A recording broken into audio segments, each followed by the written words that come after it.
दोन मोठे नेते, एक वचन आणि समुद्रात पकडलेली एक गुप्त मालवाहतूक. चला पाहूया ही गोष्ट. गोष्ट सुरू होते 19 एप्रिल 2026ला ओमानच्या आखातात. इथेच सगळं नाट्य घडलं. अमेरिकेच्या USS स्प्रोन्सने टाउस्का नावाचे इराणी जहाज अडवलं आणि मग हेलिकॉप्टरमधून थेट जहाजावर उतरले मरीन्स. पण असं काय होतं त्या जहाजावर ज्यामुळे जगभरात खळबळ माजली? त्यांना सापडली बॅलिस्टिक मिसाईल बनवण्यासाठी लागणारी अतिशय धोकादायक रसायनं. आणि हा शोध धक्कादायक होता, कारण फक्त 4 दिवसांपूर्वी एक मोठं आश्वासन दिलं गेलं होतं.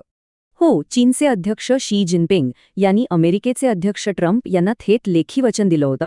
एकीकडे वचन, इराणला शस्त्र देणार नाही, आणि दुसरीकडे मिसाईलच्या रसायनांनी भरलेलं जहाज. ट्रम्प तर चक्रावूनच गेले. म्हणाले, मला वाटलं होतं आमचं बोलणं झालंय. निक्की हेलींनी तर स्पष्टच सांगितलं, हे जहाज चीनमधून इराणला क्षेपणास्त्र रसायनं घेऊन जात होतं. पण ही फक्त एकच घटना होती की यामागे अजून काही मोठं षड्यंत्र होतं? खरं तर याआधीही चीनमधून इराणला मिसाईलसाठी सामान जात होतं. हे काय पहिल्यांदाच घडत नव्हतं. या रसायनाचं नाव आहे सोडियम परक्लोरेट. बॅलिस्टिक मिसाईलच्या इंधनासाठी हे खूप महत्त्वाचं आहे.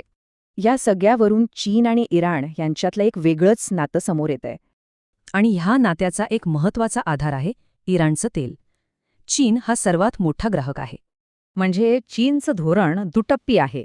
एका बाजूला तेलाची खरेदी, तर दुसरीकडे गुपचूप शस्त्रपुरवठा.